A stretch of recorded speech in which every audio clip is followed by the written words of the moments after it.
Bonsoir, amis et chers confrères. Ravi de vous rencontrer ce soir. Au nom des membres du bureau de l'Association marocaine d'urologie, je vous souhaite un bon ramadan et que Dieu vous procure santé et miséricorde. Surtout en ce moment difficile qui est la pandémie coronavirus.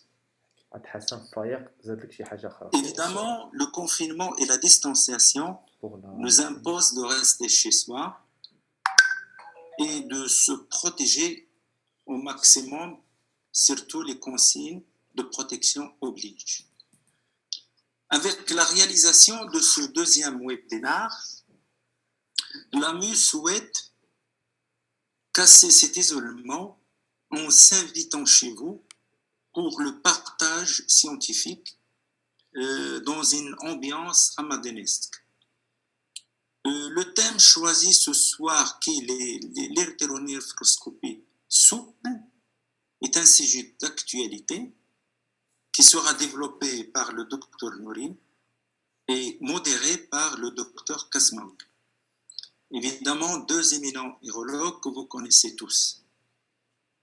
Avant de donner la parole au Dr Kasmaoui, je tiens à remercier nos deux intervenants, remercier les urologues qui nous font le plaisir d'être avec nous, remercier le laboratoire Saint-Pharma et évidemment la société Engels.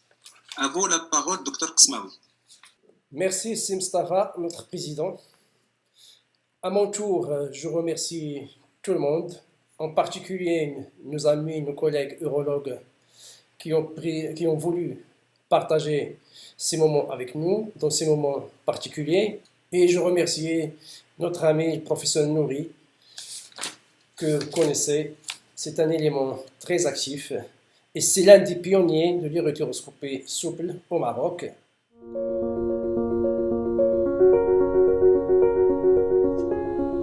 Donc, je ne vous apprends rien en vous disant qu'actuellement, en médecine, en chirurgie, en neurologie, la tendance générale est de promouvoir et de faire progresser tout ce qui est mini-invasif.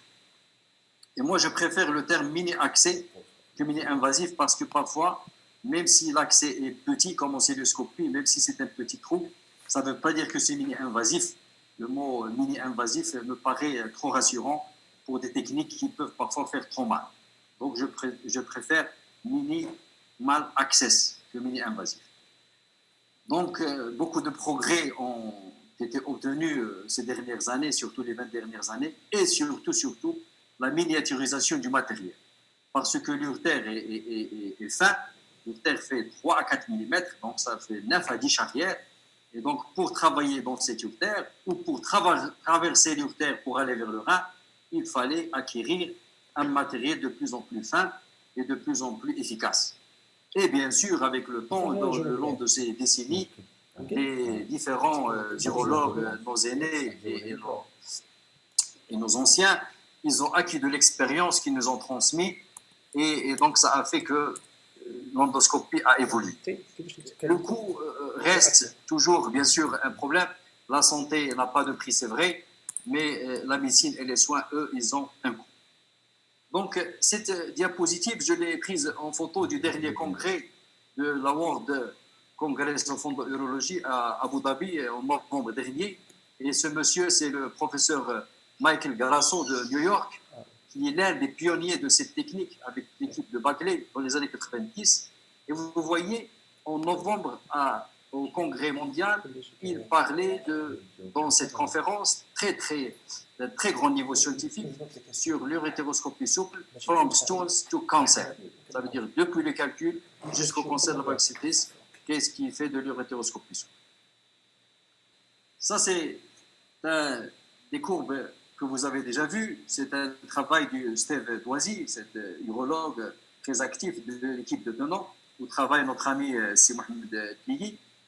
Et donc, il a pris ce travail en 2015. Vous voyez, la courbe rouge représente l'urétéroscopie souple, et la courbe bleue, c'est la lithotricée extracorporelle, et la courbe verte en bas, c'est la néphrolithotomie percutane. Et vous avez vu que depuis 2015, l'urétéroscopie souple a pris beaucoup de place dans le traitement de la lithiase. Nous avons présenté dans le congrès mondial de 2018 notre modeste série dans l'établissement que je dirige, et vous voyez là aussi que la lithotricie en bleu est en train de perdre de la vitesse en faveur de l'urétéroscopie qui est en train de progresser très vite. Alors, pourquoi l'urétéroscopie a rapidement gagné le terrain? Elle a gagné le terrain, comme vous voyez ici, comme ce qui s'est passé au niveau de la téléphonie, où avec ces nouvelles machines qui sont très efficaces et très élégantes et qui peuvent remplacer beaucoup d'appareils, l'urétéroscopie souple nécessite une anesthésie courte, il n'y a pas d'incision, la convalescence est courte, et quand on l'a comparé à la lithotricie extracorporelle, à la lithotomie percutanée, au niveau d'efficacité et sécurité, et au niveau du compromis entre efficacité et sécurité, elle s'en sortait pas mal. Qu'est-ce qu'il demande actuellement le patient?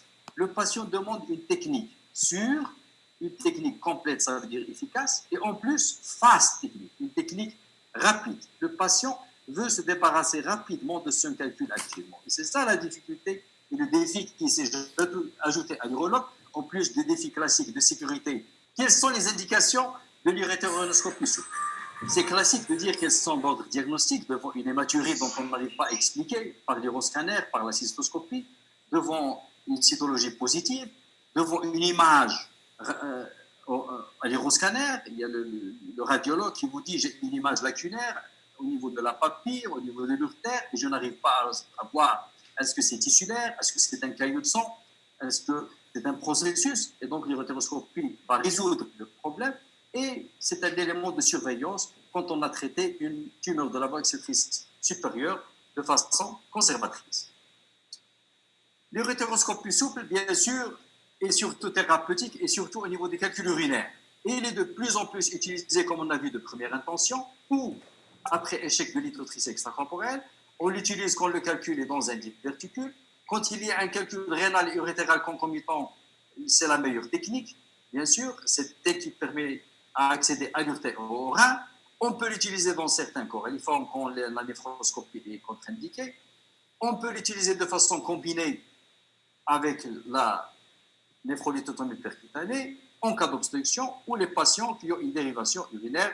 Ici, c'est un cliché de néphrolithotomie percutanée combinée à une urétéroscopie souple. D'autres indications, mais en réalité beaucoup plus rares dans notre contexte, les sténoses urétérales, les sténoses secondaires de la jonction, les petites tumeurs de la voie exécutrice supérieure quand on veut être conservateur, soit par l'incicité, soit par principe. Devant des saignements, parfois c'est utile pour faire la coagulation, et c'est utilisé par certains pour guider la ponction rénale rétrograde lors de la néphrolithotomie percutante.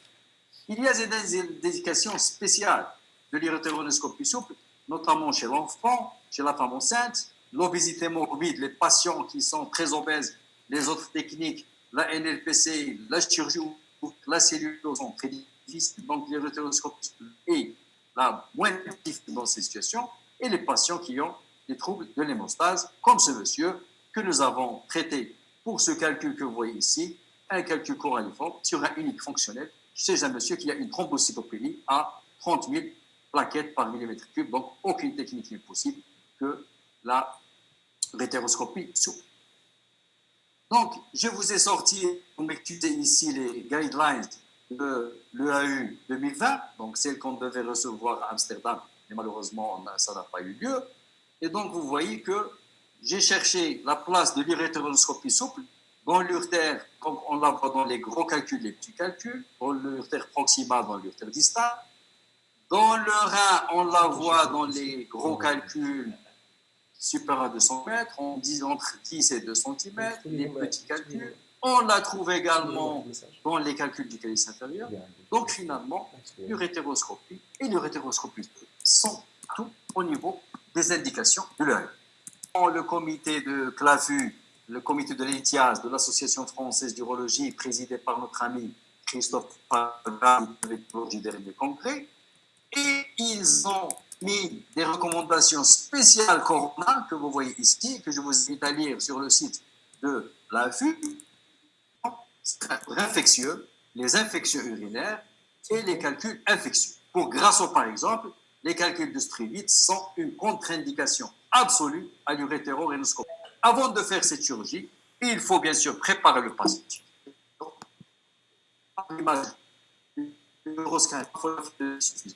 Et surtout, j'insiste sur l'information. Il faut bien informer ces patients. Il ne faut pas leur expliquer comme quoi c'est la solution facile et miracle et qu'on va rentrer, on va sortir le calcul, on va partir. Surtout, il ne faut pas leur promettre ça. Il faut leur expliquer que ça peut se terminer par une sonde urétérale simple, que ça peut se terminer par une simple montée de tige, qu'on peut monter le calcul, mais on ne peut pas le casser parce qu'il est difficile d'accès, qu'on peut casser la moitié du calcul et qu'il reste une deuxième et troisième session. Il faut vraiment l'information. J'insiste beaucoup sur l'information des patients et beaucoup d'urologues. Nous avons beaucoup discuté avec beaucoup de collègues sur l'information des patients et je vous assure que c'est quelque chose de très important. Il y a des détails qu'il faut surtout leur dire que ça fait sous forme de séance. Ne leur promettez jamais que c'est un petit calcul de 10 mm dans le bassinet, on va le casser, on va sortir. Jamais, s'il vous plaît, jamais. Le CBU, s'il y a quelque chose sur laquelle je pourrais insister 1000 fois, 100 000 fois, 1 million de fois, c'est le CBU. Il faut rester fidèle à l'anesthésie générale. On peut en discuter si vous voulez. L'antibrophylaxie est obligatoire selon votre flore bactérienne dans votre atmosphère opératoire. L'arachy-anesthésie et la péridurale, nous les réservons pour les contre-indications à l'anesthésie générale. C'est de parler des détails techniques, mais s'il y a une chirurgie de détail, s'il y a une chirurgie qui dépend de beaucoup de petits détails, je dirais 1000 détails, 2000 détails, quelques centaines de petits détails, qui sont tous importants. Le moindre détail que vous négligez, c'est ou la complication ou l'échec. Tous les détails sont importants dans cette chirurgie. Oui. Depuis la position jusqu'à l'extraction du calcul, jusqu'à la pose de la gige. Il faut rester concentré le long de l'opération. Et ça peut durer longtemps comme on va voir. Donc, il ne faut pas dire que c'est une technique endoscopique. On va rapidement rentrer et sortir. Parce que parfois, même nos collègues et certains collègues anesthésistes réanimateurs, pour eux, l'endoscopie égale quelque chose de rapide. Non, c'est une chirurgie endoscopique qui peut durer 1h30 à 2 heures. Donc, actuellement, il faut s'équiper pour les collègues qui ne se sont pas encore équipés. Il faut s'équiper avec le nouveau flexible. Certains commerciaux au Maroc viennent nous proposer des urétéroscopes flexibles de 20 ans, 25 ans. Surtout, il ne faut pas les acheter. Même à 1 dirham, il ne faut pas les acheter. Ils sont dépassés. Il faut acheter les nouvelles machines qui sont miniatures, qui sont efficaces, qui ont une déflexion. Les anciennes machines de la première génération sont dépassées actuellement. Ils ne progressent pas bien. Ils cassent rapidement et vous avez une très mauvaise vision et beaucoup de complications. Donc, des nouveaux flexibles. Avec un canal opérateur entre 3 et 4, le laser est le seul moyen de lithotricie avec le flexible. Il n'y a pas actuellement un autre moyen de lithotricie endocorporelle qu'on peut utiliser avec le flexible autre que le laser. Ni l'électrohydraulique, ni le pneumatique, ni les ultrasons. Rien ne marche. Il n'y a que le laser. La fluoroscopie, nous, on a appris avec Si Mohamed Fiki à Tenan, on est fidèle à la fluoroscopie obligatoire. Donc, ça, c'est des exemples d'urétéroscope que nous avons, le Cobra, le Viper, avec 2 lasers, le Megapulse. Et donc, actuellement, il y a cette nouvelle génération d'urétéroscope souple. C'est vraiment extraordinaire. C'est le flexible vidéo urétéroscope. Vous voyez, cette machine, elle est extraordinaire. Très intéressante, pour plusieurs raisons. 1, l'image est excellente, comme on va le voir. 2, vous n'avez pas besoin de source optique. Vous avez ici, il n'y a pas de source de lumière. Pas de source de lumière. L'oculaire et la caméra, c'est une seule pièce. Et vous avez 3 boutons. Un pour enregistrer, un pour zoomer et un pour prendre des photos.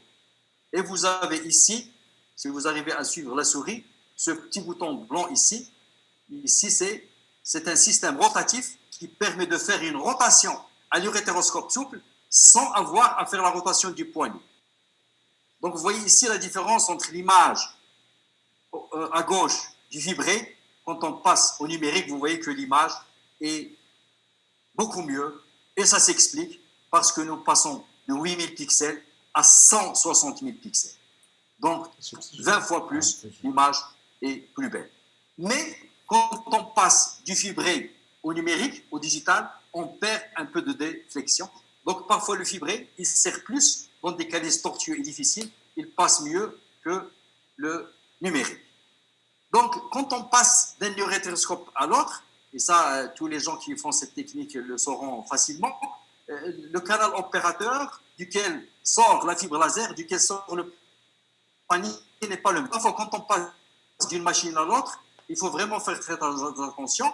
Comme vous voyez ici, sur la partie gauche de l'écran, la fibre laser, elle sort à 9 heures, et les urétéroscopes à droite, elle sort à 3 heures. Et donc ça, quand on change de machine, parfois, on a du mal à avoir l'ergonomie. Le Cobra, qui est un urétéroscope assez gros, mais très intéressant parce qu'il y a double channel, deux canaux. Donc, lui, vous avez la fibre laser qui sort à 3 heures, et vous avez le panier, si vous voulez attraper le calcul, qui sort à 9 heures. Donc, l'urtère n'est plus une autoroute, l'urtère n'est pas droit. Vous voyez cette courbe sagittale, l'urtère croise les vestiaires, l'urtère croise le promontoire avant de monter dans la fosse lombaire et dans le rétropélique. Il y a 3 ondes dangereuses classiques, la jonction urétéro-vésicale, le croisement avec les vaisseaux et la jonction pyélo-urétérale. Donc, le premier temps, c'est cystoscopique, regardez le MEA et voir est-ce qu'il est étroit, est-ce qu'il est de bon calibre, ou on peut l'utiliser au ballonnet, on peut mettre une gigi et partir et revenir une deuxième fois. Le premier temps, c'est poser le guide. Beaucoup de techniques de poser le guide. Il y a beaucoup de guides dans le marché. Le Terumo et c'est générique, le Roadrunner et c'est générique. Il y a ce cathéter double lumière qui est très intéressant parce qu'il vous faut gagner un, vous n'êtes pas obligé de sortir et rentrer, mais il a l'inconvénient d'être un peu cher. Quand l'urtère est tortueux comme celui-là, avec des siphons et des méandres, il faut faire très attention lors de la montée de guide, surtout pas de fausse route, parce qu'on risque de rater l'opération dans les 2 premières minutes. Quand le calcul est impacté, ça aussi c'est un piège de l'endourologie, où les collègues le savent, que si vous forcez sur un guide, si vous utilisez un guide métallique, si vous forcez un peu, c'est la fausse route, et après, tout foire, et donc ça va devenir difficile. Donc, doucement, l'urologie et l'endourologie, c'est vraiment la chirurgie. Nous sommes fidèles aussi à la dilatation optique, c'est-à-dire quand on passe le premier guide avec le cystoscope, nous sortons, nous laissons le guide en place et nous introduisons un urétéroscope semi-rigide. Si l'urétéroscope semi-rigide bute, si on a des difficultés à monter, s'il n'arrive pas à traverser le MEA, on arrête l'opération, on pose une gigi. Si l'urétéroscope semi-rigide, que vous voyez ici, arrive à progresser dans l'urtère, on met un deuxième guide et on pose la gaine d'accès. Donc la gaine d'accès, la meilleure façon, c'est de mettre le guide à l'extérieur de la gaine, et la gaine, comme ça, le canal de la gaine va être libre et on peut travailler tranquillement. La discussion gaine d'accès, pas de gaine d'accès est une discussion qui ne va jamais se terminer, mais la gaine d'accès, moi je l'utilise chaque fois que c'est possible, et chaque fois que le calcul dépasse 8 à 10 mm, parce que ça va demander beaucoup de temps, beaucoup d'allers-retours. Elle protège la machine, elle protège l'urtère, elle facilite les allers-retours, elle réduit le temps opératoire et surtout, elle diminue la pression. Ça a été démontré par plusieurs études que la pression intrarénale, quand on pousse très fort, c'est la pression de la colique néphritique. Donc ça dépasse 300 mm de mercure. C'est des chiffres énormes qui peuvent parfois engendrer le sepsis. Laquelle gaine il faut choisir? Il y a un compromis entre le calibre de la gaine et la sécurité. Je pense que la 10-12, elle est intéressante, sauf que la 10-12 n'accepte pas certains urétéroscopes, comme le Cobra par exemple, qui nécessite automatiquement la 12-14, donc automatiquement l'urtère doit de préférence être préparé. C'est les avantages et les inconvénients de la gaine. Les avantages, c'est qu'on a dit les allers-retours, la pression et tout ce qu'on a dit. Les inconvénients, c'est qu'elle-même, elle peut être pourvoyeuse de traumatisme et elle peut nécessiter un urtère préparé. Et il y a aussi un autre inconvénient qui est celui du coup. Une bonne irrigation, ça veut dire une bonne vision, parce que s'il n'y a pas une bonne vision, c'est l'échec, c'est la catastrophe. Donc il y a un compromis entre le canal opérateur et entre la pression. Et quand on met le panier dans le canal opérateur, on réduit vachement l'irrigation. Donc parfois on est obligé de sortir le panier, d'irriguer tranquillement, de bien voir avant de réentrer le panier. L'irrigation, donc il y a plusieurs façons de faire. Nous, on utilise soit la seringue, soit la tubulure spéciale, soit parfois l'instrumentiste qui pousse un peu sur le flacon de sérum en plastique. Il ne faut pas commencer d'emblée, il faut attendre 1 à 2 minutes de laver. Comme vous voyez ici, après 2 minutes, l'image est claire et on voit les calices. Et surtout, il ne faut jamais aspirer. Ne jamais aspirer dans le rein. Raccord d'étanchéité, comme je vous ai dit, les détails. Ce raccord d'étanchéité est indispensable. Vous ne pouvez pas faire cette chirurgie si vous n'avez pas ce raccord d'étanchéité. Vous allez avoir des fuites, vos mains vont mouiller, vos pieds, la machine, la caméra, et ça va être vraiment pas agréable du tout à faire. Et là, je passe rapidement l'étude de notre ami Vincent Estrade, qui nous honore à chaque fois dans notre prêt, et qui fait cette étude très intéressante sur la reconnaissance des calculs. Donc, avant d'attaquer le calcul, reconnaissez-le, regardez-le bien, voyez le tableau fait par Vincent Estrade et par Michel Dedon, et donc reconnaissez le calcul, parce qu'une fois le calcul est transformé en poudre, il est difficilement reconnaissable, et l'analyse spectrofondométrique perd beaucoup de sa fiabilité. Quand c'est un calcul caliciel inférieur, il faut le reposer dans le calice supérieur pour plusieurs raisons. On peut en discuter si vous voulez, mais ne jamais essayer de casser de le calice inférieur pour plusieurs raisons, dont la principale est pour ne pas bousiller votre urétero-rhénoscopie. Il faut diminuer l'intensité et il ne faut pas que ça dure longtemps.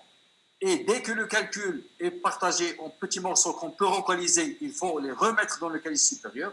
Et surtout, il faut couper la fibre, toute la courbure de la fibre qui était dans le calice inférieur. Quand le calcul est dans un diverticule, il y a cette ruse du bleu de méthylène, écrite par Olivier Traxler, donc, que vous connaissez très très bien. Donc ce papillon, c'est pour vous symboliser la douceur, l'urétéroscopie souple, l'urologie, l'endourologie entière, c'est la douceur. Respectez la gestuelle de base, ne jamais forcer, jamais de force. Si vous utilisez la force, c'est que vous n'êtes pas bien, c'est qu'il y aura un problème, ou pour le patient, ou pour la machine, ou pour les deux. L'urétéroscope doit aller tout seul, trouver son chemin tout seul. Dès que c'est difficile, opacifiez. Faites des colposcopies, regardez où vous êtes. Donc, il y a une différence entre le mode pendulaire ou le mode fixe. Quel qu'il faut choisir, ce que vous avez comme habitude. Il n'y a pas un modèle qui fait l'unanimité, mais il faut utiliser celui dont vous avez l'habitude. Mais quand c'est un urétero-rhénoscope, il n'y a pas de mode pendulaire. C'est un mode fixe, donc comme celui-là que vous voyez ici, donc le plus simple, c'est un mode fixe. L'orientation, c'est très important l'orientation. Vous êtes dans le rein, il faut savoir où vous êtes. C'est très intéressant. Pourquoi? Parce que les bulles d'air qui sont là, les bulles d'air que vous voyez ici, ça vous montre que c'est le plafond, que c'est midi, le vrai midi. Donc actuellement, il y a le thulium qui va venir, et c'est sûr qu'il va détrôner le holmium dans quelques années ou quelques mois peut-être. Le thulium, lui, il est doté d'une très très grande fréquence, ça peut atteindre les 1000 Hz, alors que actuellement nous travaillons avec 10-20, on peut aller jusqu'à 1000 Hz, donc vous voyez que ça va être beaucoup plus rapide, ça va diviser le temps par 5 ou par 6, le temps de lithotricité extracorporelle qui est actuellement un obstacle pour l'urétéroscopie. Est-ce qu'il faut la faire avec la fluoroscopie ou l'échographie? Ça, c'est un débat dans la littérature, mais je vous ai dit mon avis tout à l'heure. Est-ce qu'il faut faire le desting ou la basketing? Les deux, c'est la même efficacité, comme dans cet article de revue fait par Matlaga. Le desting est plus facile, c'est plus rapide, ça demande moins d'aller-retour, mais les DEST et cette poussière, on ne connaît pas à long terme qu'est-ce que ça va donner. Donc, on peut utiliser ou le desting ou la fragmentation. Et actuellement, on utilise le popcorn, que mon maître et ami Mohamed Tigui aime beaucoup. Moi, je vous avoue que je n'aime pas beaucoup le popcorn.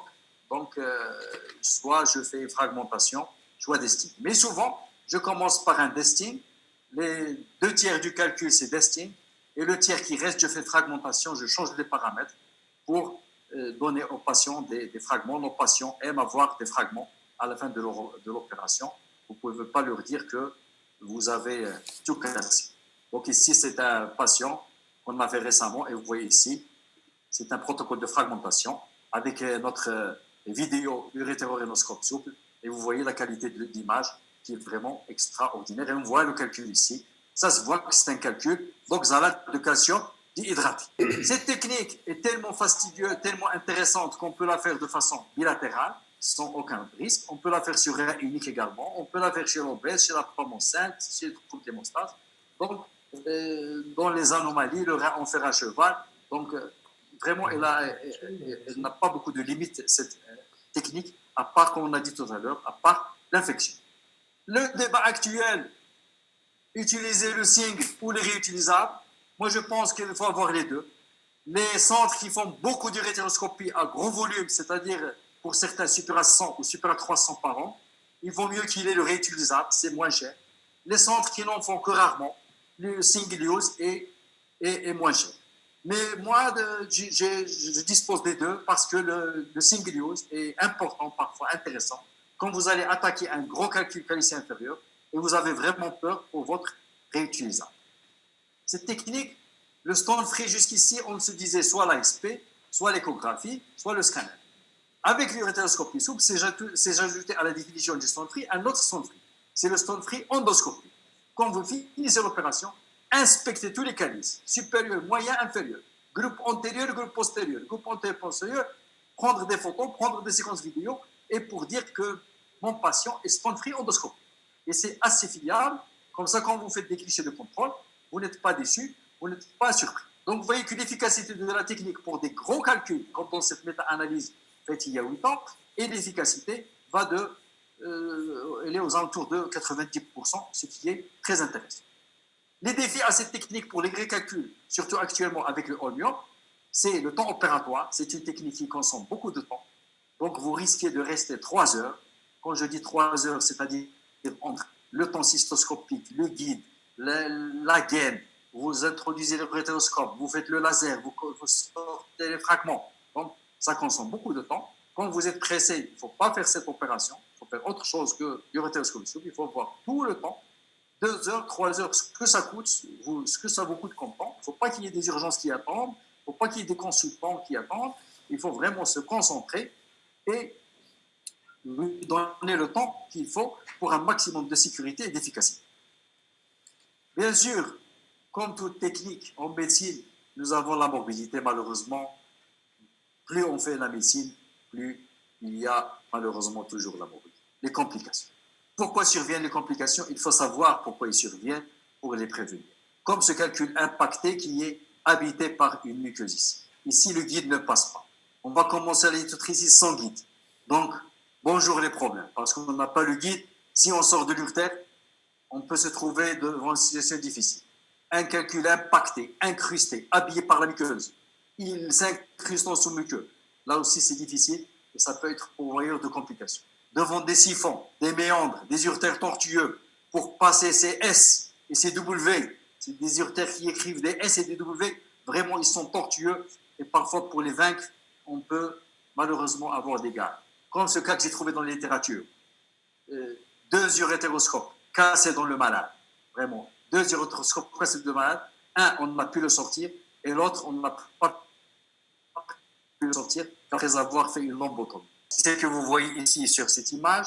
Vous rentrez, vous cassez le calcul, vous mettez dans le panier, vous sortez, vous êtes très content. Il arrive au niveau de la gaine, il coince. Vous voulez libérer de le panier, il ne veut pas sortir du panier. Vous voulez sortir de la gaine, il ne veut pas sortir. C'est vraiment une situation délicate. On peut en discuter si vous voulez. Il faut vraiment avoir toute la patience et il faut essayer de ne pas prendre des fragments dont vous n'êtes pas sûr qu'ils vont sortir. Il faut casser, avoir la patience de les casser, qu'ils soient petits. Et si la situation vous arrive, il faut vraiment la résoudre en toute douceur. Parfois, on sort la gaine en entier si le calcul va venir, si c'est la gaine qui bloque.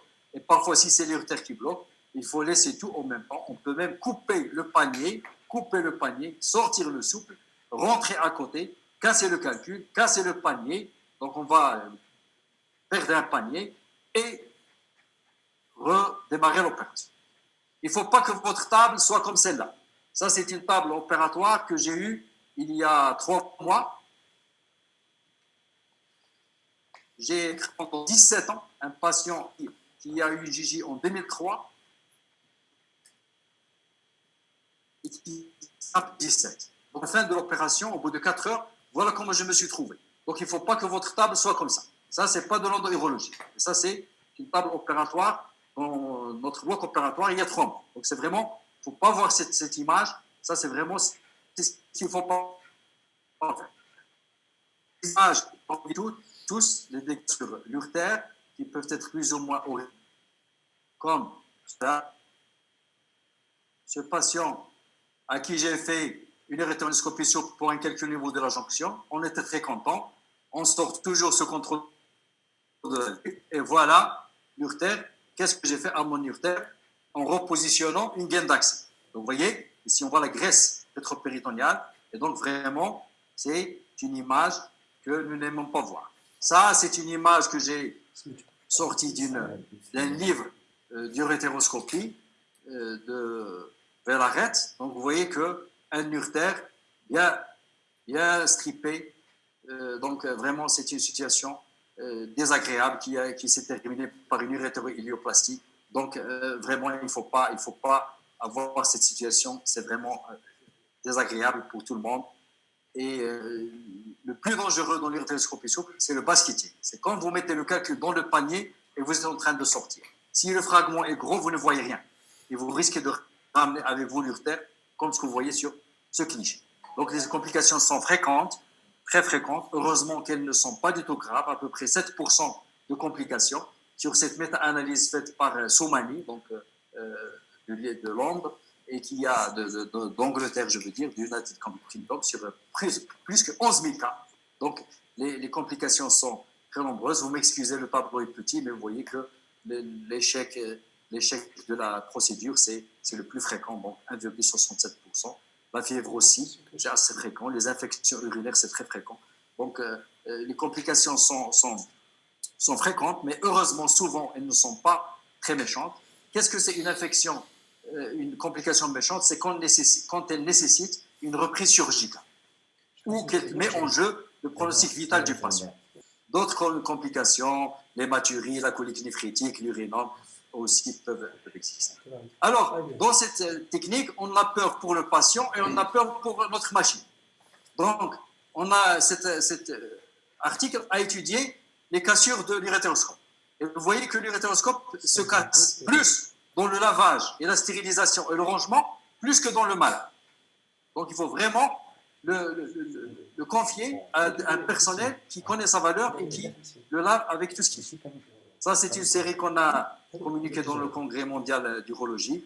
Donc, sur 80 patients qui avaient un calcul petit et 30 qui avaient des gros calculs, plus de 4 cm et plus, des vrais corréliformes. Et on a un taux de succès entre 86 et 80%, ce qui est très intéressant. Le taux de complication dans notre série est minime. L'uréteroscopie souple doit faire partie de l'arsenal standard de l'urologue. C'est une technique sûre et efficace. Il reste quelques obstacles à sa généralisation dans notre pays. Et mon souhait, c'est que cette technique soit généralisée, soit faite par tous les urologues. C'est vraiment mon souhait et ma requête que tous les urologues commencent à la faire dans notre pays. C'est vraiment un souhait à Darban. J'espère que tous nos amis aient accès à cette technique parce qu'elle est extraordinaire et parce qu'elle va rendre service à nos patients. L'urologie n'est pas faite pour l'urologue, elle est faite pour les patients. On fait ce qu'il y a de mieux pour nos patients. Donc, les obstacles, c'est l'entraînement. On ne se trouve pas où s'entraîner. C'est le coût de l'équipement. Et c'est les caisses de couverture médicale, toutes les caisses sans nommer aucune, qui ne veulent pas encore mettre cette technique dans la nomenclature. Le futur, c'est pour le rebond, pour économiser un peu les tendons et les muscles et les épaules et améliorer la numéralisation. Donc, pour répondre à la question de notre ami et président Hossein Chakri qui m'a donné, l'urétéroscopie souple en 2020, quelle est sa place? Eh bien, je pense que sa place, elle est la médaille d'or. Et vous voyez que ce médaille d'or du marathon de Berlin de 2017 et le second, le médaille d'argent, il est loin derrière. Donc vraiment, c'est une technique les techniques ne sont pas concurrentielles, elles sont complémentaires, mais cette technique, elle est vraiment loin devant. Et plutôt la question qu'il faut poser la prochaine fois, c'est quelle est la place aux autres techniques? Parce que l'urétéroscopie souple commence à prendre la majorité de la place. Merci Simouad pour cette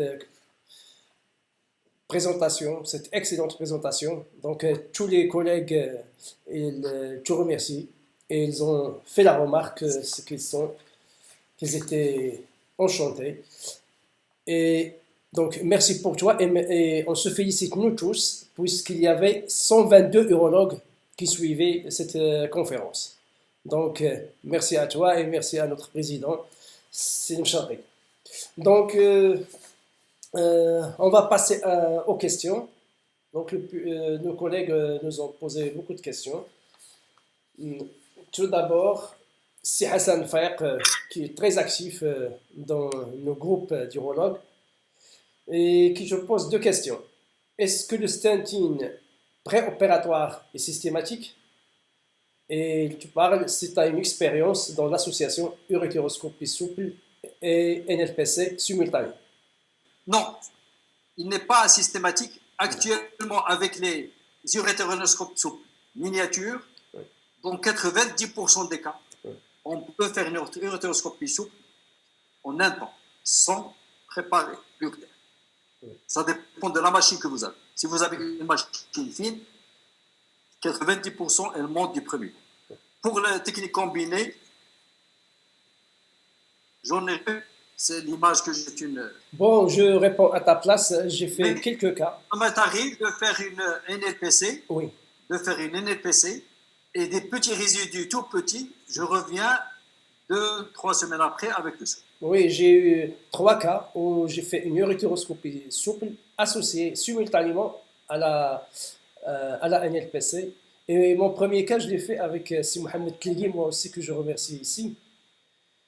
Et je dis que c'est pas facile parce qu'il y a un peu de saignement par la NLPC. Mais ça aide et ça permet surtout d'aller chercher un gros fragment et qu'on passe directement devant la pince du néphroscope. C'est ce qu'on appelle le basketing. Donc on va prendre le calcul, on le présente au néphroscope. Tu te poses, dans ton expérience réelle, le taux de stolfrée dans le rein. C'est combien environ? Une séance. Le taux de stolfrée dans le rein au bout d'une première session. Oui. Au bout d'une première session, c'est 80 pouces. Au bout d'une deuxième session, c'est 90 pouces. Donc ce sont des chiffres très encourageants. Et il faut dire qu'il faut insister sur le bon choix des malades. Il faut choisir, il faut expliquer, comme tu as dit aux patients, oui, dans des cas, c'est prévu qu'on va faire 2 voire 3 séances. Le professeur Redouane qui te pose la question suivante. Est-ce qu'il faut systématiquement reposer le calcul calicien inférieur dans le calice moyen ou supérieur? Et puis il te pose une question. Quand tu commences par le destin ou par la fragmentation. Donc, pour ne pas poser plusieurs questions, je vais te dire, tu devant un calcul, tu arrives quand tu vas commencer directement par le destin ou bien directement par la fragmentation. Non, en fait, quand le calcul est dans le calice inférieur, oui. Il faut essayer, coûte que coûte, de le mettre dans les supérieurs. Tentez. Si vous n'avez pas, vous pouvez, dans ce cas, commencer à casser votre inférieur. Pour la raison unique, c'est de ne pas casser l'urétérorhinoscope. Parce que quand vous travaillez dans le calice inférieur, vous mettez en danger. Vous pouvez casser votre urétérorhinoscope souple sur un malade. Un appareil qui coûte 150 à 200 000 dirhams, vous pouvez l'enterrer sur un malade. Parce que la fibre, elle est courbée. Et quand la fibre est courbée, il y a des fissures dans la courbe. Et le laser va sortir de la fissure et va casser les fibres optiques. Donc, ou vous allez perdre la déflexion, ou vous allez perdre l'image. Ça dépend de la taille du calcul. Si c'est un calcul de 1 cm, calcul de 1 cm sur 1, on peut commencer directement par la fragmentation. Fragmentation, il va nous donner quelques fragments, on va les sortir, on va partir. Si c'est un gros calcul, moi je m'attaque parfois à des calculs de 3 cm. Donc, je fais la mini-NLPC, je fais le souple, et parfois, pour des préférences du patient, je vais jusqu'à 3 cm. Pour ce calcul-là, je commence par le desting. Parce que je suis devant et je vais l'éroder avec le desting. En tout cas, la définition du desting n'est pas encore unanime. Desting. Quand je commence à voir un peu le bout du tunnel et que ça va se terminer, je passe à la fragmentation. Donc, il y a une autre question ici que je vois sur mon écran de notre président. sur le desting et la fragmentation. Desting, c'est une fréquence élevée et une énergie très faible. Fragmentation, c'est une énergie forte et énergie faible. Une énergie forte et énergie faible. Docteur Slimani qui te pose une question, et je suis d'accord avec lui. Tu ne trouves pas que 3 heures, c'est beaucoup? Ça expose à des complications infectieuses et métaboliques. Et si tu restes 3 heures, est-ce qu'il y a des précautions que tu prends, des précautions particulières? Non, moi quand j'ai dit 3 heures, c'est pas 3 heures de laser. Oui. C'est 3 heures de bloc. D'accord. Vous rentrez, vous posez le cystoscope, vous regardez votre mère, vous montez le guide. Parfois, il faut 1 heure pour poser un guide. Les malades que je vous ai montrés, avec la sténose de l'urtère, avec le calcul impacté, pour passer le guide, il faut flusher, il faut mettre du produit de contraste, il faut mettre de l'huile, il faut le guide courbe, il faut le guide droit, il faut le guide 0018. Donc, le laser, il ne faut pas dépasser 1 heure à 1 heure et demie de laser une fois l'urétéroscope en place. Oui. Mais l'opération, ce n'est pas l'urétéroscope et l'itotricie. L'opération, c'est la préparation du guide, du chemin et l'itotricie. Mais si vous comptez l'ensemble, ça peut vous consommer 3 heures. Oui. Mais je suis d'accord avec vous, maximum 1 heure, 1 heure et demie. Si vous avez la gaine d'accès. Oui. Si vous n'avez pas la gaine d'accès, maximum 1 heure. Et il y a Dr Nezha Nadir qui te pose est-ce qu'on peut avoir une idée sur le coût de l'intervention d'urétéroscopie souple? Ah oui, mais je peux lui dire par exemple qu'un urétéroscope à usage unique, 4 heures de travail, coûte 9 000 dirhams. La fibre laser de Wolf, qui fait 10 malades, coûte 8 800 dirhams. Le consommable, quand j'ai fait une étude, il y a déjà très longtemps, économique sur le consommable d'un souple, c'est quelque chose comme 5 000 dirhams de consommable. Oui. Donc, moi, ma politique dans cette opération, c'est que souvent, on essaie d'arranger les choses et on essaie de ne pas se faire payer pour ces techniques. Déjà, si on arrive à assumer le consommable pour le patient, avec sa prise en charge qui est souvent laisse à désirer, donc le coût, difficile de répondre, ça dépend du mode de fonctionnement, mais je peux vous dire que le consommable par malade, c'est 5 à 7 000 dirhams. Oui. À mon tour, je dis la même chose que Mouad, c'est lorsqu'on est en train de travailler, il ne faut plus faire de compte. C'est-à-dire, lorsqu'on est coincé, prenez la bonne gaine, prenez le bon guide, prenez une autre dormière s'il le faut. Donc, il faut régler le problème du patient. Le premier objectif, c'est de libérer le patient de son calcul avec ou bien sans morbidité. On n'oublie pas. Et quand c'est difficile, mettez une GG et on attend pour peut-être une autre séance, s'il y a le moindre problème. Sim Charpé, notre président, qui te pose une question. Est-ce qu'il y a des précautions particulières devant un calcul impacté? Si Mouad. Oui. Donc, permettez-moi de dire à M.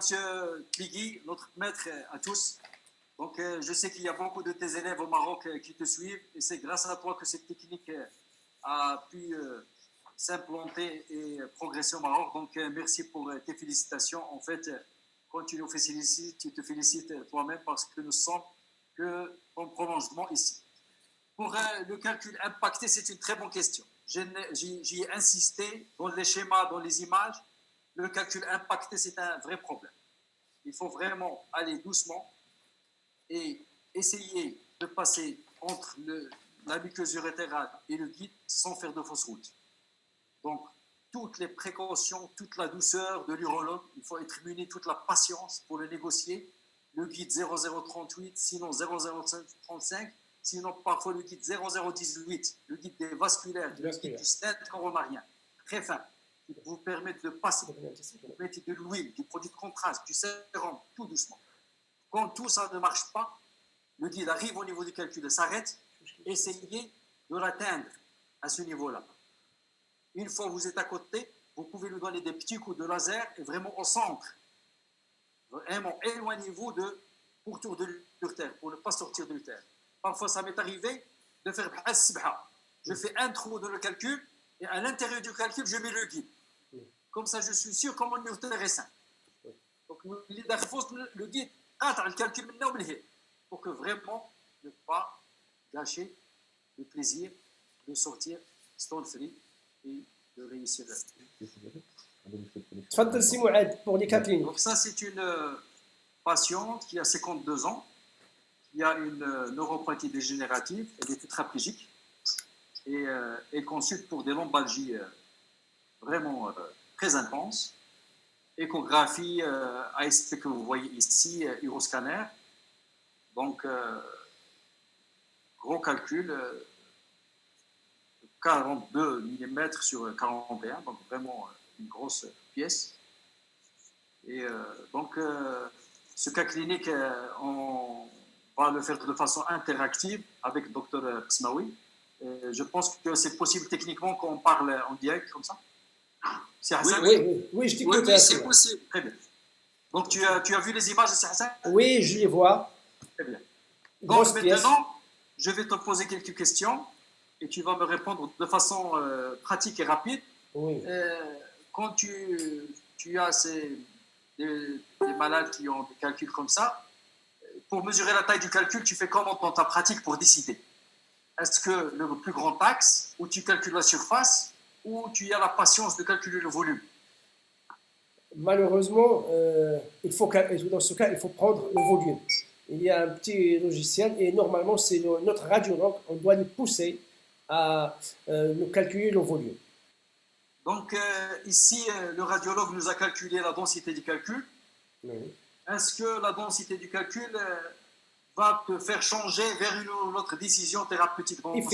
Effectivement, si le calcul est selon sa densité, on peut choisir l'une ou l'autre des trois techniques, soit l'ALEC, soit l'urétéroscopie souple, soit la NLPC, ou voir autre chose. Est-ce que tu penses qu'à 42 sur 42, tu peux discuter l'ALEC? Moi, non. Pour cette patiente, non. Oui, je parle de cette patiente. Cette patiente, non, pas de discussion. Donc, je ne propose pas de LEC ici. Est-ce que je vais penser à l'urétéroscopie souple? Là encore, j'ai des doutes. Donc ici, j'ai un petit peu étalé toutes les techniques possibles. Les autres ici, chirurgie ou laparoscopie, NLPC, l'urétéroscopie souple, ou dire que c'est une tétraplégique, elle pèse 35 kg, il faut la laisser tranquille. Donc, pour cette patiente, je propose en premier lieu la NLPC. D'autant plus qu'elle est paraplégique, on peut la faire sous rachis-anesthésie, une simple rachis-anesthésie. S'il y a un bon... on peut l'aider avec une simple anesthésie locale, puisqu'il ne sent pas bien. Mais si tu veux une urétéroscopie souple, c'est possible, mais il faut 2 ou 3 séances. Il faut tout expliquer avec la patiente. D'accord. Donc, tu as opté pour la NLPC et bon, cette femme, tu as dit que tu peux la faire sous rachis, mais la NLPC dans ta pratique de tous les jours, tu la fais sous quelle anesthésie? Je la fais dans 90% des cas sous anesthésie générale. Parce que les patients, ils se fatiguent. Généralement, c'est des gros calculs. S'il y a un petit calcul, je le fais sur rachis. Mais s'il y a un gros calcul, sous anesthésie générale. La position latérale. La position. Oui. Position latérale. Et est-ce que actuellement certaines équipes parlent du guidage échographique, surtout des équipes chinoises, uniquement à l'échographie? Est-ce que tu peux faire ça? Non, sincèrement, j'ai jamais fait ça. J'ai vu, il y a même une équipe égyptienne qui a fait une centaine de cas, qui a fait 400 cas.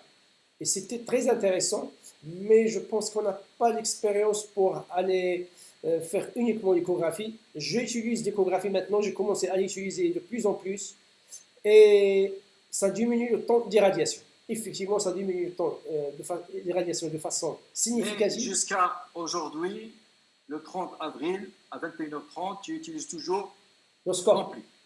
Très bien. Comment tu poses ton guide?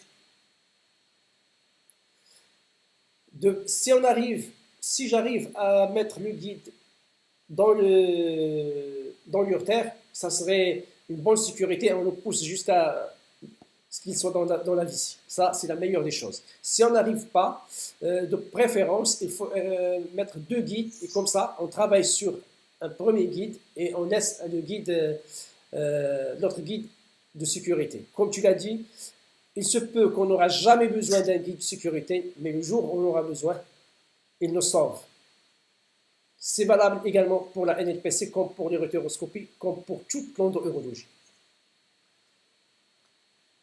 D'accord. Donc la principale étape, c'est une bonne ponction, un bon guide.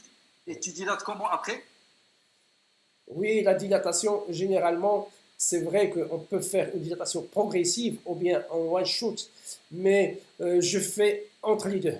C'est-à-dire, je passe de 12 à 16, 20, 24. Donc, 2 ou 3 dilatations et ça marche très bien. Il y a des cas où lorsqu'il y a une grosse dilatation, un rein dilaté avec peu de parenchyme, je peux faire en un seul temps. Et tu t'es mis au mini, micro, ultra mini NLPC ou pas? La mini, oui. J'ai une petite série de 25 cas de mini et c'est pas aussi facile quand est-ce que tu fais la mini, quand est-ce que tu fais la classique? Je fais la mini surtout lorsqu'il y a des petits calculs de 15 mm ou bien caliciel inférieur 12 mm. À partir de 12 mm, je fais la mini. Mais c'est-à-dire lorsque le calcul dépasse 15 mm, 18 au maximum, j'utilise une standard 24 charrières. Labor combiné, ça a été déjà posé par ces frères. Oui. Et tu casses comment tes calculs avec le pneumatique, le laser, les ultrasons? Par la NLPC? Oui. Pour la standard, c'est toujours la pneumatique et j'utilise rarement le laser. Pour une question de coût, pour qu'on soit clair. Et l'extraction, tu utilises quoi comme basket, comme panier, comme pince? Je travaille surtout avec la pince tripode. Rarement, on utilise une bipode ou un panier qui est le panier de rush, qui est extraordinaire et ça peut sauver dans certains cas particuliers, notamment dans les lithiases antérieures. Une fois que tu as nettoyé le rein, tout s'est bien passé, alhamdoulilah, tu draines comment? Avant de terminer, une aspiration. C'est systématique pour enlever les petits débris qui peuvent persister et qui sont source de récidive. Donc, on les draine et je mets à la fin une sonde néphrostomie. Vous pouvez mettre juste un redent, n'importe lequel, sans aucune importance. Le plus important, quelque chose qui permet de drainer les urines.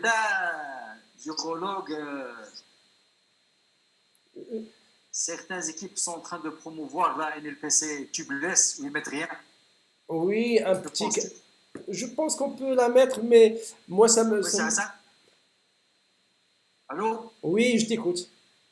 C'est Hassan? نعم سيدي كنسمعك. Oui, c'est nous كنسمعك.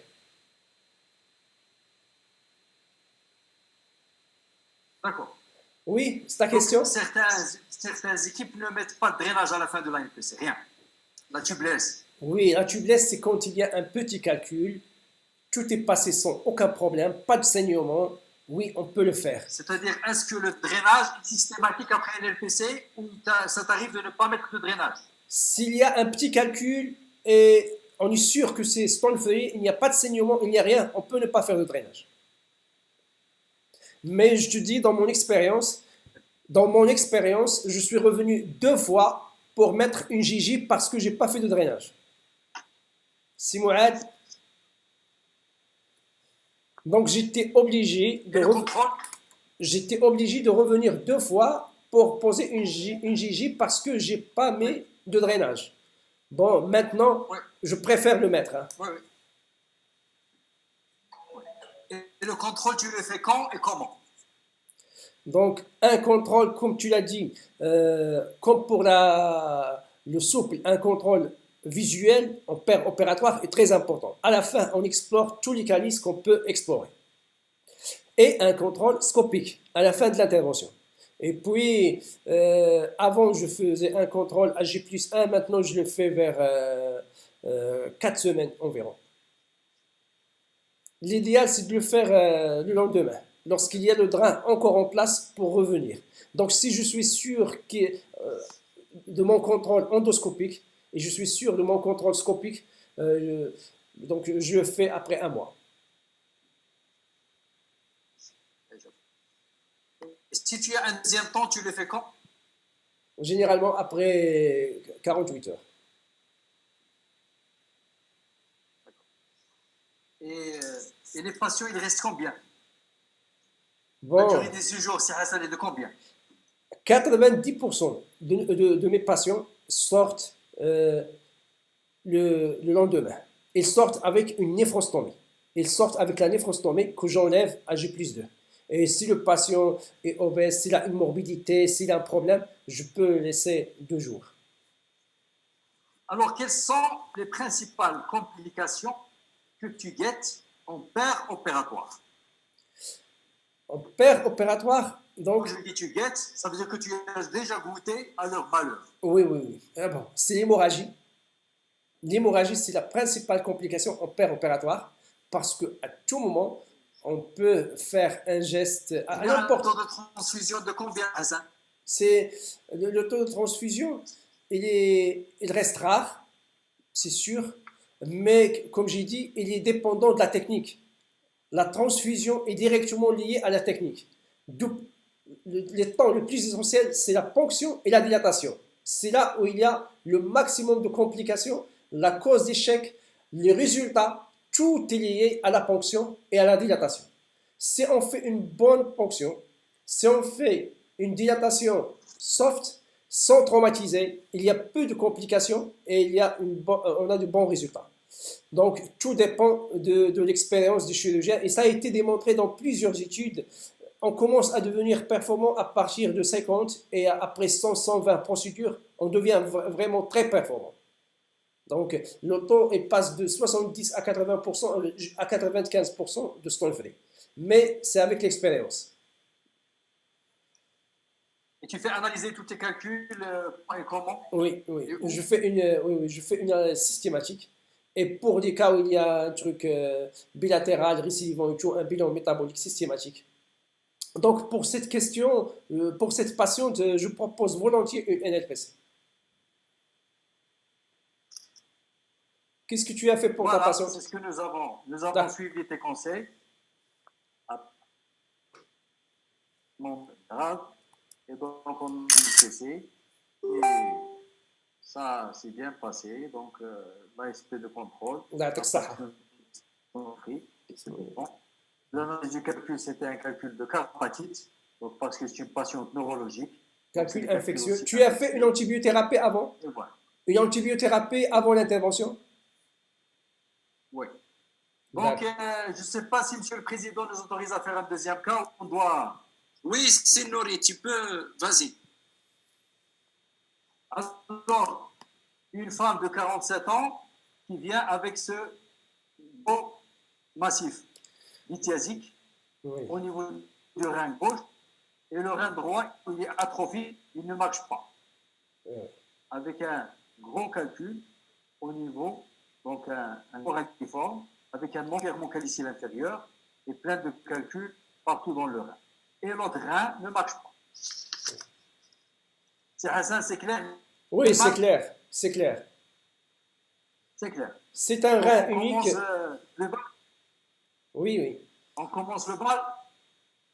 Oui, on commence. Pour cette patiente, je propose de la même façon. Donc, c'est une NLPC? Voilà. Donc, c'est ce qu'on a fait. On a fait une NLPC. Oui. Il a permis de nettoyer tout ça. Oui. Mais les pièces qui étaient au niveau du calice inférieur, ils ont nécessité un deuxième temps en urétéroscopie souple. Je te félicite, c'est extraordinaire. Urétéroscopie souple, 3 semaines après, et voilà le scanner de contrôle. Oui. Si Mouad, D'habitude, je les contrôle avec écho-ASP, mais comme ici c'est un rein unique, fonctionnel, je lui ai demandé un scanner de contrôle. Oui. Donc, en février 2020, vous voyez ici. Et donc, le scanner, vous voyez qu'il n'y a rien du tout. Oui, si Mouad, c'est le Avec cas. NLPC, un souple. Oui. C'est le cas, c'est un cas très intéressant qui montre l'intérêt d'avoir tout un arsenal complet, parce que chaque intervention, chaque technique complète l'autre, et on peut switcher la technique à n'importe quel moment. C'est pas en faisant le souple qu'on parfois on sera obligé de faire une NLPC, mais parfois lors d'une NLPC, on rentre et on ne trouve pas le calcul, ou on trouve, surtout avec la qualité du scanner, on sera obligé de faire un souple. Donc, il faut avoir l'arsenal thérapeutique complet, ou au moins, il faut être complémentaire. C'est-à-dire deux chirurgiens, chacun fait une technique, et ça serait une bonne chose. Oui, c'est moi, je t'écoute. Monsieur le Président, le temps est over ou time over ou pas encore? Oui, tu peux ajouter, c'est un cas intéressant. Vas-y, tu as 10 minutes. 10 minutes. Alors, Monsieur Ben Issa, il a 88 ans. Il vient avec une lombalgie chronique néphritique droite. On fait l'uroscan, après une échographie bien sûr le rein dilaté. On fait l'uroscanner et vous voyez ici le bassinet qui est là, et on voit l'urtère sous-pyélique, et on voit cette méandre de l'urtère qui est là qui fait un S, et ça bloque ici, ça ne passe pas. Donc un calcul de la jonction, on va dire, de l'urtère sous-pyélique, ou voilà, l'urtère lombaire haut, la jonction, comme vous voulez. Et voilà une 3D. Et voilà, le patient, il souffre, et il a 88 ans, mais en très bon état général. C'est un policier retraité. Si Mouad, j'ai eu un cas pareil samedi dernier. Samedi dernier, c'était la même chose, la même situation avec cette méandre. C'est un policier à Tanger. Non, heureusement, il n'est pas policier. Donc, pour ce cas, on a l'embarras du choix. Vous pouvez proposer une cellule, et ça marche bien dans ce cas. Soit une cellule, soit une urétéroscopie intégrale par voie percutanée. On descend et on profite de la dilatation d'urtère qui nous ramène directement sur le calcul. Et on peut l'enlever en monobloc, ce calcul, ou bien en le cassant en deux. Mais on peut faire une urétéroscopie rétrograde, et je pense qu'il sera, si on n'arrive pas à arriver jusqu'au calcul, on utilise un souple. Il faut avoir, si ce cas nous montre l'intérêt d'avoir un arsenal complet. Dans ce cas, j'utilise volontiers. Oui, c'est Hassan, tu as bien discuté, bravo. Ça ne m'étonne pas de toutes tes connaissances, mais tu n'étais pas engagé. Tu lui fais quoi? Bon, je tente une urétéroscopie rétrograde semi-rigide, et je mets à côté un urétéroscope souple. Tout en sachant qu'il urétéroscopie semi-rigide et un souple à côté. Voilà, nous avons évité de compter là aussi. L'anesthésie, on a parlé tout à l'heure dans mon topo, l'urétéroscopie, c'est souvent sous-âgé. Tu es d'accord? Oui. C'est ça, tu es d'accord que c'est souvent sous anesthésie générale? Oui. Il n'est pas d'accord. Oui, je t'écoute. Oui, Hassan, tu m'écoutes? Le plus souvent sous-âgé. Donc l'anesthésie au niveau de... Très bien. Pour l'urtère lombaire et le rein, généralement sous-âgé. Tu utilises le single ou le multi-use? Le multi. Le multi-use. Est-ce que ça rejoint la question qui a été posée sur la préparation de l'urtère par CFR? Est-ce que tu... Oui, je pense, si on veut être un peu prudent dans ce cas, ça serait une bonne chose d'aller monter un guide et une sonde Gigi et revenir par la suite. Ça, c'est un cas parce que il se peut qu'il y a... N'oublie pas qu'il a 88 ans. Oui. Donc déjà, il faut un avis cardio, le mettre sur la table, l'anesthésier 2 fois. Si on arrive à le débarrasser en un temps... On peut arriver toujours à le débarrasser, mais on doit avoir à l'arrière-pensée qu'il y a un risque infectieux important. Il y a une rétention dans le rein et on peut être à l'origine d'un sepsis.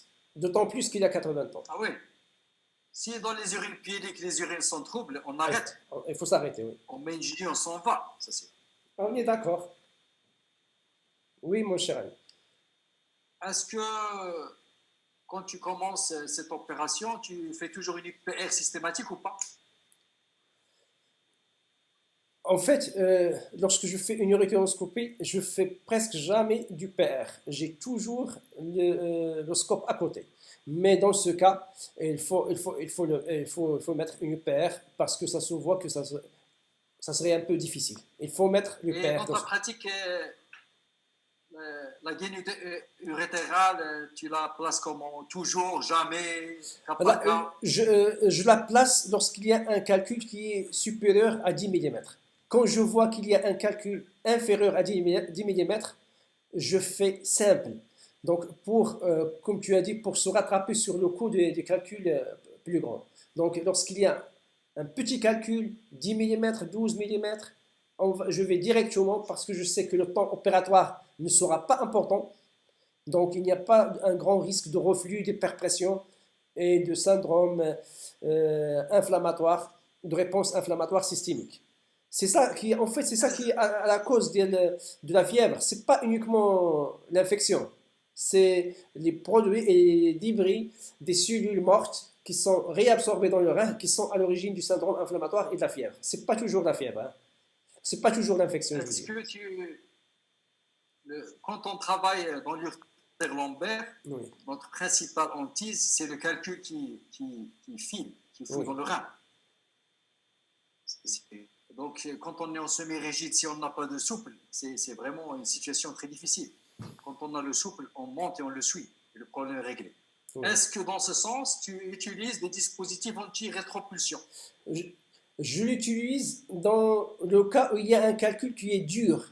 Parce que généralement, la rétropulsion, lorsqu'il y a un calcul qui est dur, on le tape et il va. Mais il y a des petites astuces si on veut les éviter. Donc déjà, sur la table, on met le patient un peu incliné, une bonne hydratation du patient, et s'il faut, un peu de l'azilix pour pousser les... Donc, si le calcul est dur, oui, il faut mettre un système de rétropulsion, on met une panier au-dessus, et si le calcul est trop dur, on peut le mettre à l'intérieur du panier et on le casse dans le panier. Est-ce que tu t'appliques un peu aux recommandations de notre ami Vincent sur la reconnaissance endoscope calcul? Sincèrement, je trouve que intellectuellement, tu as beaucoup de travail, tu casses et tu t'en vas. J'ai vu tout ça, intellectuellement, c'est extraordinaire. Mais j'arrive pas, j'ai révisé ça plusieurs fois, j'arrive pas à les mémoriser jusqu'à aujourd'hui. Mais je te promets la prochaine fois, peut-être j'arriverai. Alors, la question classique, dusting, basketing, popcorn. Oui, moi j'aime beaucoup le dusting. Si j'utilise cette technique, c'est pour le dusting. Et c'est moins cher en plus. C'est moins cher, c'est sans risque infectieux, sans...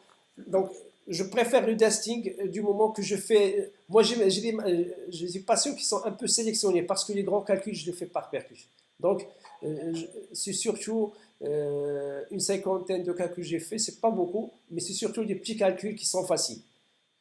Oui. Merci.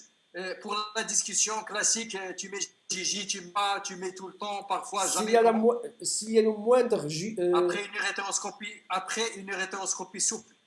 Oui, après une souple, s'il n'y a pas de lésion urétérale, un petit calcul avec un dusting, je ne la mets pas. Si j'ai fragmenté, je la mets. Lorsqu'on utilise une fragmentation, il se peut qu'il y ait des petits fragments qui ont échappé d'ici ou là. Donc, on l'a mis dans ce cas. Moi, dans notre expérience, je prends en considération l'origine du patient. Oui. S'il vient de 500, 600 km, je lui pose la Gigi sans hésiter. Oui. Et le métier? S'il vient d'un petit rayon de 20-30 km, je peux le débarrasser de la Gigi. Mais s'il vient de loin, parce que s'il y a le moindre petit calcul, le moindre petit caillou, le moindre œdème, faire 600 km et revenir en colique néphrétique, en fièvre, c'est pas. Oui. Donc j'ai la main très facile à mettre la Gigi, ce qui fait que je me trouve avec 99% des malades avec une GIG. C'est une bonne chose. C'est la précaution, c'est sage. Et quelles sont les complications que tu as eues dans l'hétéroscopie souple? Excuse-moi, je parle beaucoup des complications. Oui, c'est comme ça dans notre métier. mais tu sais, Mouad, ce sont les complications qui limitent chaque technique opératoire. Si on s'arrête et la technique n'évolue pas, c'est parce qu'il y a des complications. Et on a eu tous des complications. Moi, la première complication que j'ai eue, c'est l'infection en post-opératoire. J'ai eu 3 sepsis sévères, malgré un ECBU stérile. Je ne fais jamais une uréteroscopie soit rigide, jamais un geste endoscopique sans ECBU. Eh ben, j'ai eu 3 cas qui étaient vraiment des sepsis. Et ce qui est fait, je ne dépasse pas 1 heure. 1h20, 1h30 maximum. Et je travaille à basse pression. Même le fait que utiliser la pompe et tout ça, je trouve que c'est un peu dangereux. On voit bien, mais... Les malades pour un souple restent combien de jours à la clinique? Ils partent le lendemain. Alors voilà, pour notre monsieur Ben Issa, ça m'a demandé, je pense, 1h30 pour poser le guide. Pour le guide, oui. C'était vraiment difficile, c'est très difficile. Que le guide passe le calcul et se met dans ce très gros rein. Oui. Et vous voyez ici, je suis monté avec le souple. Et voilà, on n'a plus cassé le calcul. Oui. Félicitations. Et voilà, la GG de contrôle. Stop. Bye. Monsieur le Président, je pense que le time over. Yes. Okay. Si. Merci beaucoup. Alors, avant de conclure, moi je pense qu'on a retenu de ta présentation, ton excellente présentation et l'intervention du Dr Khsmaoui. C'est une soirée ou une vie ramadanesque qui était magnifique, excellente, riche en informations. Et donc on peut retenir quand même que dans notre contexte, que l'érythroscopie souple est en train de se vulgariser pour une utilisation routinière dans l'arsenal neurologique pour la prise en charge des pathologies de l'appareil urinaire. Et tu as bien fait, Sinori, de préciser donc le workshop de la MU. Et là, je pense on va persévérer et continuer à le faire avec Mohamed Tliki. On peut dire aussi que l'érythroscopie souple est une technique diagnostique, mais surtout thérapeutique, comme il vient de le montrer avec des cas cliniques, qui est reproductible et peu traumatique, parce que tu as proposé un temps, 2 temps, et même des fois un 3e temps. Et puis donc, le dernier point qui est important à retenir, que l'avènement de l'érythroscopie souple jetable, peu coûteux, pourra changer nos habitudes de choix et d'utilisation. Alors, donc il ne me reste qu'à remercier les 2 intervenants pour l'excellent travail qu'on venait de faire, de la présentation et le respect de la qualité scientifique. Je remercie aussi les urologues et l'assistance, et je tiens à remercier ce soir les associations tunisiennes, algériennes, mauritaniennes et maliennes. Et sénégalaises. Et sénégalaises. Et donc, peut-être on sera amené pour un prochain webinaire maghrébin, c'est-à-dire entre les différentes villes maghrébines. Et on va réfléchir à ça avec les différents présidents. Je remercie aussi notre laboratoire, Saint-Pharma, et je me permets de vous rappeler, comme on est en période de Corona, la protection, les mesures de protection, lavage des mains et surtout le port de masque, qu'il faut toujours garder à l'esprit. Et puis, je vous donne un rendez-vous pour un 3e webinaire et très bonne nuit. Bonne soirée.